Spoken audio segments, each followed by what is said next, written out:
Welcome to F That, the podcast where I help you trash societal rules and norms and help you see a new way of viewing the world through the lens of radical self-love, ownership over your own power, and showing you how to create a fat stack of cash while doing it.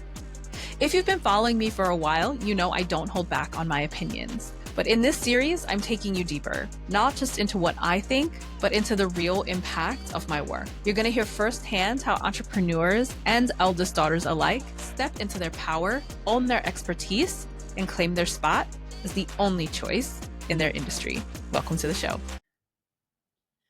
Okay, welcome back to F That, the podcast where you listen to me talk my shit and tell you how you need to be better.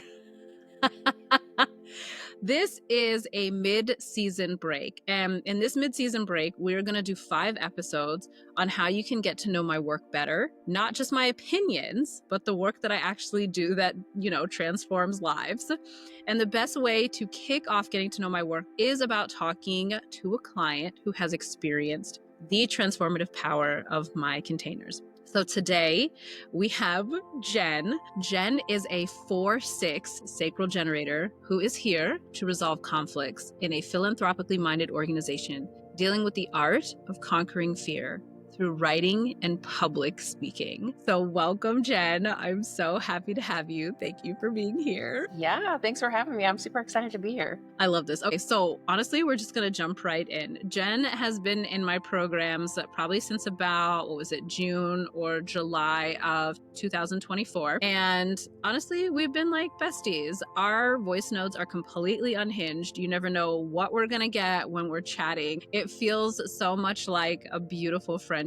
And so the first question I want to ask you is, what platform did you find me on? And can you recall like the type of content or specific piece of content that I created that made you decide to want to work with me? So I remember I found you on LinkedIn.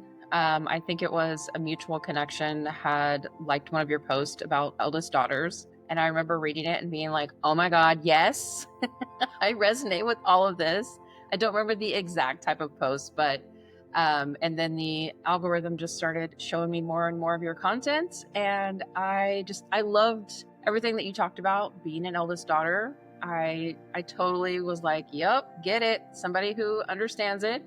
And I just loved how raw and authentic you were, especially on a platform like LinkedIn, where everybody's like, I have to be buttoned up and I have to be so professional, So that was probably what drew me in originally.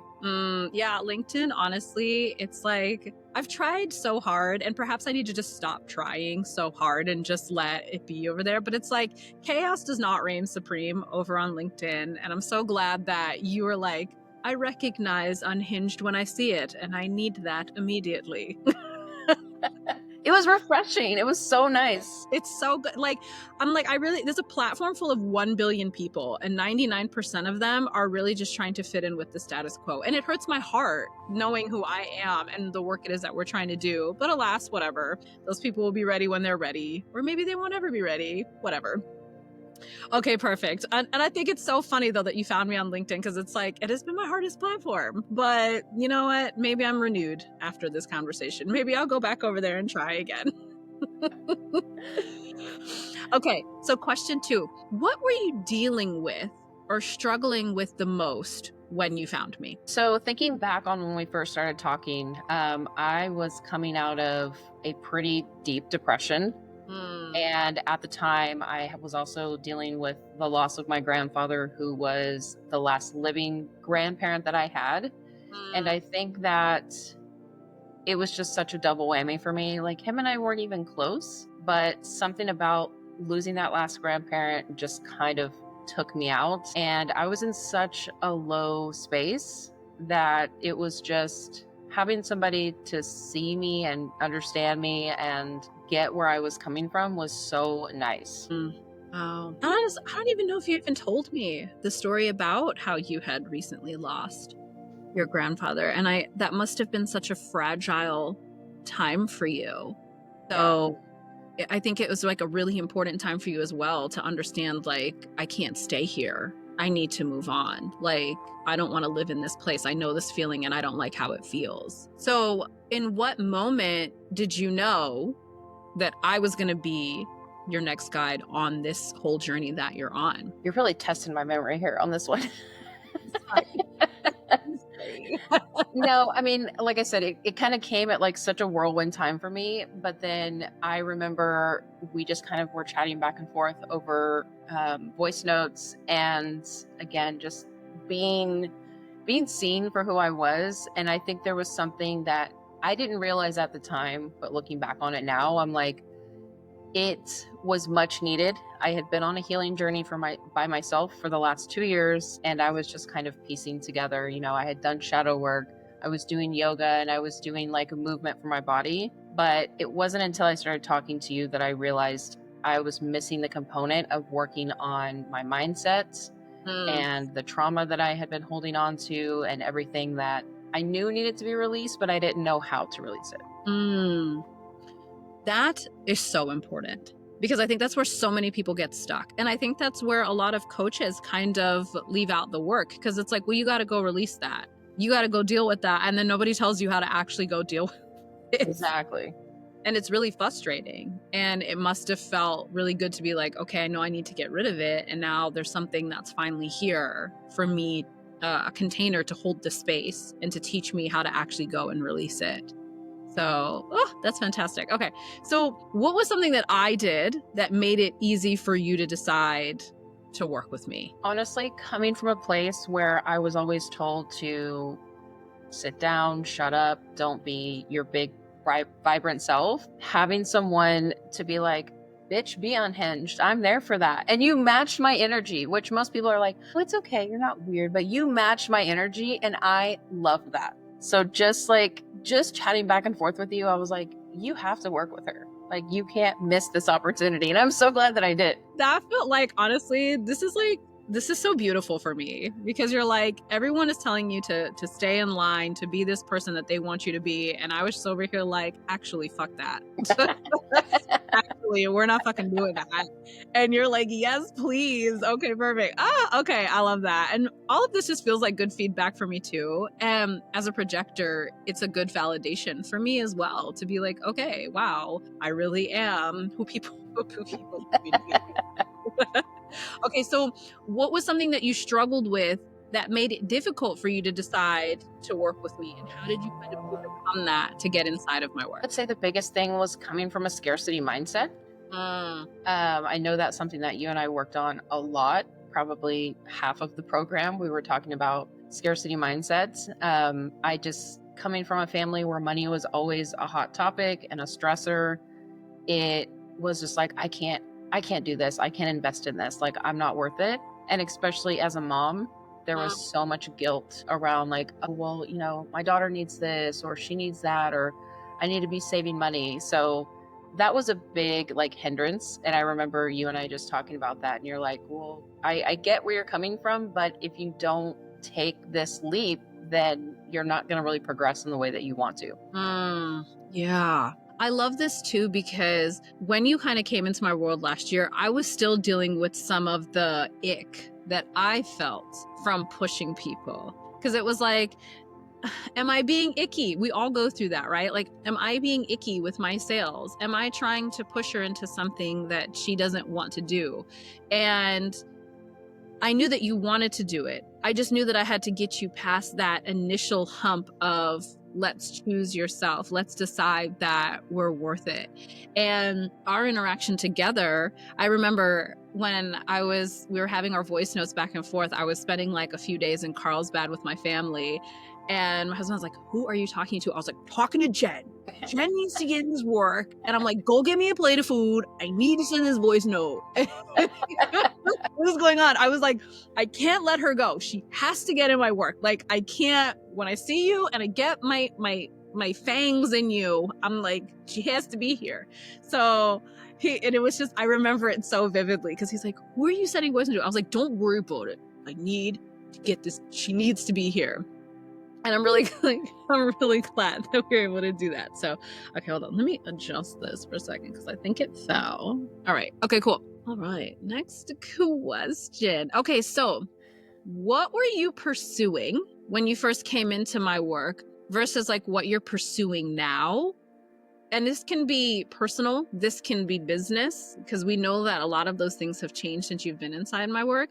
And what do you kind of attribute that change to? So when I first stepped in, my big thing is I wanted to be a business owner. I wanted to become a copywriter, and most importantly, leave my toxic ass job that I had been stuck at for years.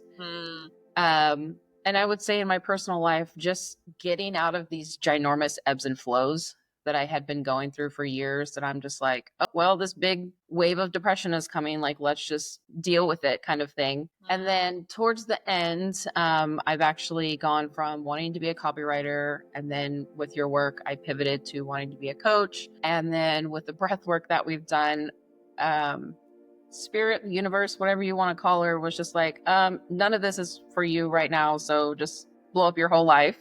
So that's been interesting to see. But right now I'm just pursuing, like what we've talked about is my higher purpose. You know, I'm supposed to be writing, I'm supposed to be coaching, I'm supposed to be speaking on stages. So I think one of the biggest things that's come out of this program professionally is getting over the opinions of other people. I've recently started posting on YouTube, and I'm like, this isn't glamorous, but I'm posting it, I'm putting it out there, and I'm stepping away. So just getting over that fear of showing up has been tremendous for me. I love what you said about getting over my fear of like the opinions of other people, because that is such a big thing when it comes to how we speak and how we move and how we decide what we really want for ourselves. So much of that ties back into, well, what will other people think? I was literally crafting a post today where it's like, your hot takes are like lukewarm because they're only like 60% of your power, because you're still holding back. You're still like, well, what if people think this is too mean? What if people think that this is too much? And it's like, once you scrap trying to tiptoe around other people's emotions and other people's insecurities, you can unleash something so freaking powerful inside of yourself that you didn't even realize was in there. And you are doing this, you're modeling this so beautifully. And this ties into your sixth line of being that role model. You are like, you know what? I got some shit to say, so I'm just going to go as I am. I'm going to put this shit on YouTube and I'm just going to fucking say it. And people can get with it or they can get lost. And it is such a beautiful and refreshing way to approach business. It is such a beautiful and refreshing way to approach life. And if you're listening to this and you're like, I would love to get over people's opinions, this is exactly what we do inside of Audacity. And so if you're like, oh, okay, I think I want to do that, then you need to get inside of Audacity. The programs have shifted in capacity and in the way that we hold space since Jenna has been in the work. And so now if you're like, I really want to say what it is that I feel like saying, and I want to get over the discomfort of others and just be myself, Audacity is 1000% the place for you to be able to do that. And there will be an offer for you at the end of this episode for you to take advantage of that program. So we just had to take a side step to that, you know. Okay. Listen, Queen, everybody needs to be in this work. Everybody needs to be in this world. Somebody says hi. Hello, hi. On on Instagram. Okay.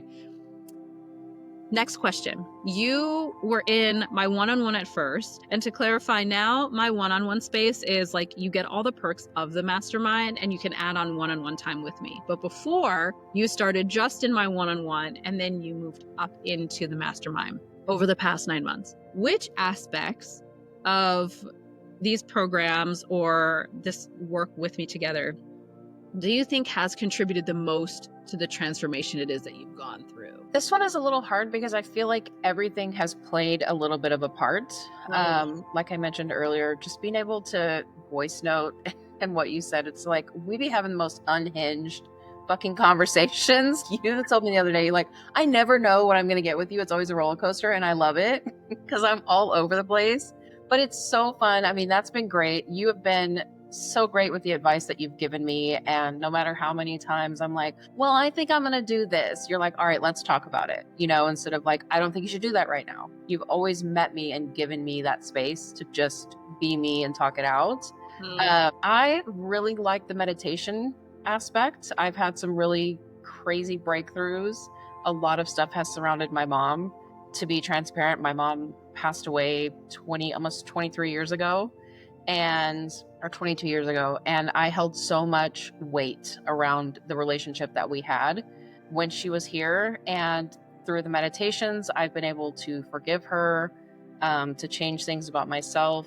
The breath work has been really, really heavy hitting for me. That has been probably the most transformational, because it's pretty crazy that you can go in and just breathe for an hour and have all of these things come off of your shoulders. Like I had a vision one time, we did breath work, and my mom was there, I was there, she apologized to me, I apologized to her, and it felt like a part of our relationship was healed in that breath work. And it just, I thought about this earlier, I feel like I don't carry as much tension in my shoulders because of the work that we've done in this program. So all of it has been absolutely amazing, and I can't just credit one thing. It's been everything. Oh, perfect. Yeah, when I was coming up with this program, I was like, at first I was like, it must be robust. There must be everything. This has to be a one-stop shop. But for all of you beautiful ladies that came in really towards the first iteration, because as you kind of graduate from the program right now, it is shifting. And we're kind of coming into this second iteration of the program. And it was everything that you ladies needed, exactly as you needed it. And you got the exact support it was that you were looking for over all of these different mediums, because I'm powerful by myself, but combining my power with the power of subconscious work and the power of the other facilitators inside of the program really makes it go from, level 100 to level 1000. And it's like, I know that you would have moved fast with just me, but I know that you've gone 10 times faster because we added those mediums in there. And I'm so grateful at the end of the day that those were there to support you and that you lean on them, because if we had just done the breath work once a month, you would have been cool. But you also dive head first. You were like, you know what? I'm not feeling it today. I'm going to go do some breath work. And even I am not that good. I actually hate breath work. I do it and I fucking hate it every time, because I'm like, this shit is uncomfortable. It makes me think. It makes me release. I get, the crab claws and in the mouth like this. And I hate it. I can't breathe. No, it's awful. I hate it, but it's so necessary. All the things that you don't realize you're bringing with you, you're dragging around with you every day. All of these feelings you don't realize are hidden in your body. Your body remembers everything. And when you can come out of your mind and into your body for even just 30 minutes, it's amazing how you shift from one second to the other. I would love to talk really quickly. This wasn't on the question list, but this came up as we were talking. I remember the very first time you listened to the Subliminal. And I remember your reaction the next day. And I'm like, I feel like we have to talk about this, because I use you as an example all the time of how quickly doing any kind of subconscious work can shift you. So if you can recall with ease, would you mind gracing us with the story of the first time you listened to a subliminal meditation that was created bespoke for the women inside of this program? I feel like the first time that I did the Subliminal, I was just kind of confused, because I was like, I don't know what she's hushing in my ear right now. But when I was done, I felt so much lighter and just like less worryful, and I don't know, it was just so powerful. And ever since then, I've been listening to them a lot more, like several times a week. And every time that I get done listening to it, I'm just like, I can do this. Whatever I'm focused on, I'm like, I can totally do this, so I love the messaging of just getting inside of your head and saying, yeah, bitch, you got this. Beautiful. Yeah, I remember these messages. I think you were saying that you had it on while you were doing like the nighttime routine with your daughter, and you were kind of feeling at a low space at that point in time. And then the next day you hopped on whichever channel we were communicating on that point. It was either WhatsApp or Slack, and you were like, bitch, what did you put in the cereal? You were like, I feel like it's like something marinated overnight because if you're unfamiliar listening to this, subliminal meditations are meditations where the words are covered by like a white noise or a sound, or like a rain sound or a music, and the words are covered under that, and they speak directly to your subconscious mind. So you can't hear anything, but your subconscious mind is getting all the reprogramming.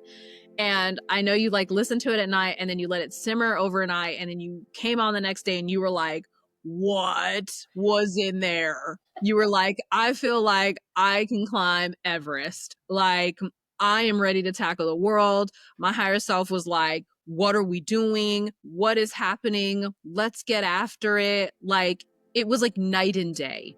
And you didn't even have to do anything but have sound going in the background, which speaks to the power of doing this kind of work, because you already did, you said it earlier, you already did shadow work before. You'd already spent so much time consciously leaning into what's the matter, what can I fix? With this, you ain't have to do anything but listen to some rain sounds, and look at that, you was fixed right up.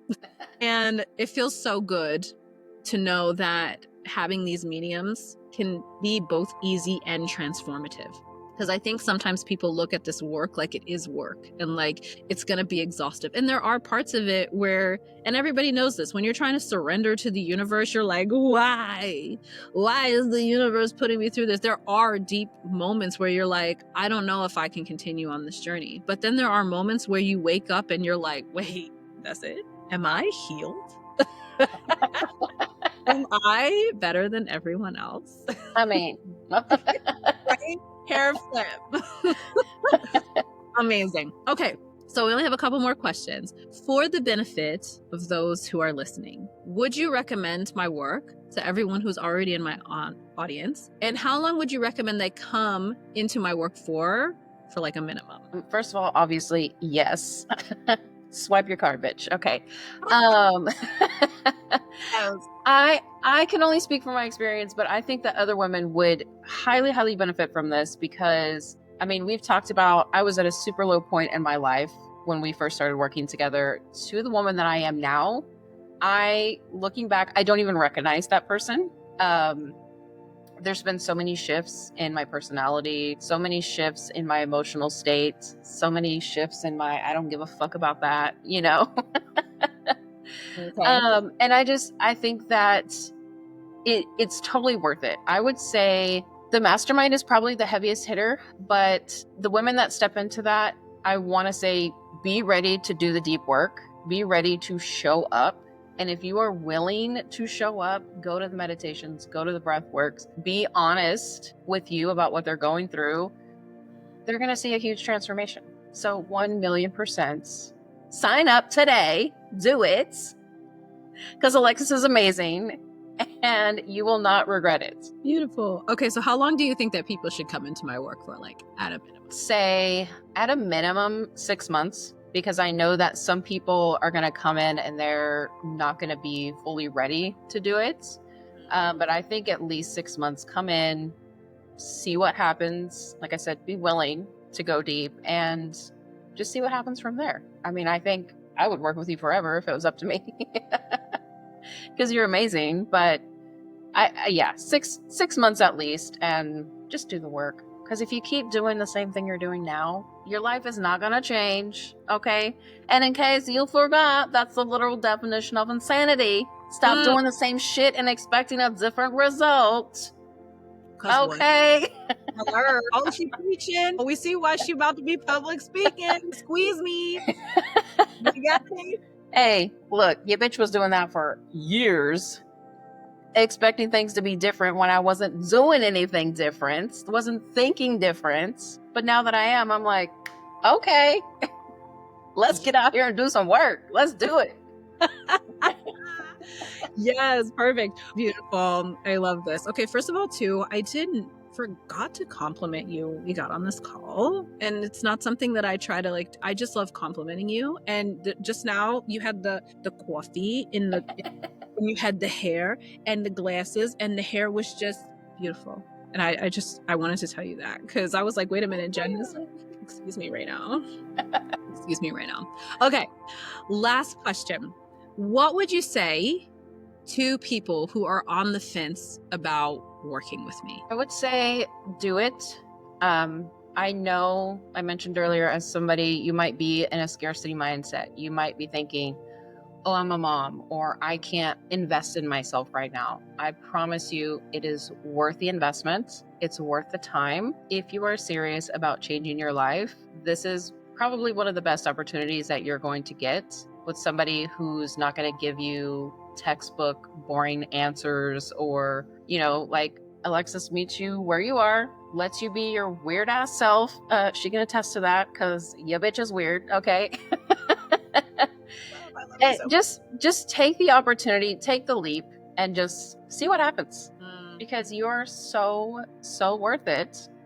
And I think a lot of women, especially millennial women, think that they can't do nice things for themselves, or they're going to be judged, or whatever. And it is time that you stop having that mentality. You stop living your life with that thought process. Sorry, but fuck everybody else in your life. Sorry, not sorry. Like, I don't care what your husband thinks, your spouse, your kids, your parents, none of that. Because I had the realization this morning. I was like, if it makes everybody else happy but you, that ain't for you. That is not for you. You need to be focused on what you want. And it doesn't matter who don't like it, because they'll get over it. Right. And if they don't, too bad, so sad for them. Sorry, Exactly. You couldn't hang with the big dogs. I love it. You have grown from this place of what? Oh, she said, I need that. I don't give a fuck about nothing, coach. Girl, go ahead and DM me. Go ahead. You're in the right place. Let's just go ahead and But it's like you move from this place of what am I going to lose to I know exactly who and what it is that I have to ditch, and I'm fucking going.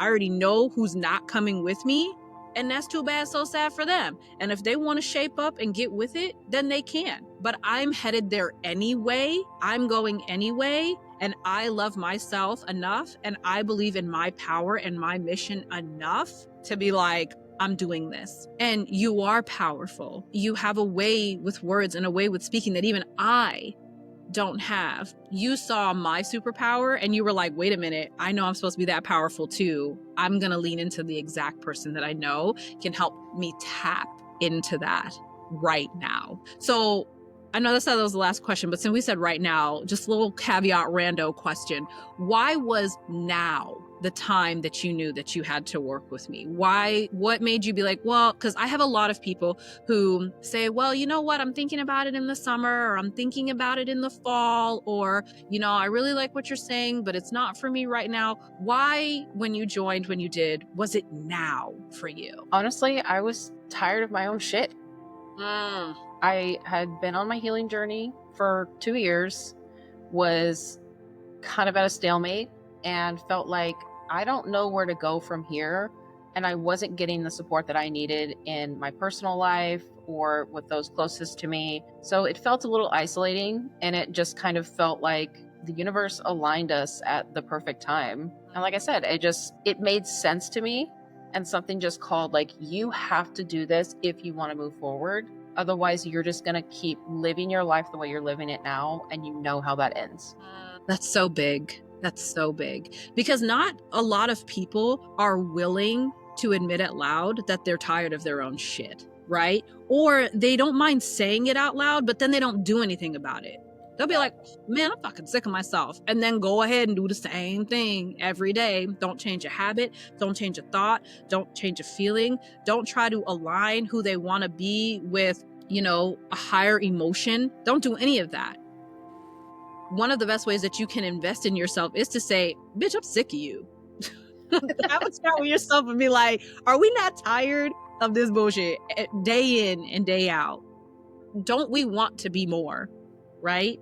And to say to ourselves too, think about how good it will feel when we are more. That woman, because we don't have these callings on our lives for no reason. We can feel her, we can taste her, we can touch her. A woman that is us in a different dimension, she already has it. And we are her if we would just have the courage to be her, to literally get out of our own way and be like, I'm tired of this. Right. I'm tired of myself and I'm ready to be more because I know her and I know that I can be her. You don't have to be anybody else. You don't have to look for yourself in anybody else. Everything it is that you want for yourself is already inside of you. And you can have that if you would literally just decide and put the money where your mouth is, okay? Because y'all run your mouth a lot and don't put your money where your mouth is. And that's not how it goes. You got to have some kind of energetic exchange here, okay? Okay, this was fantastic.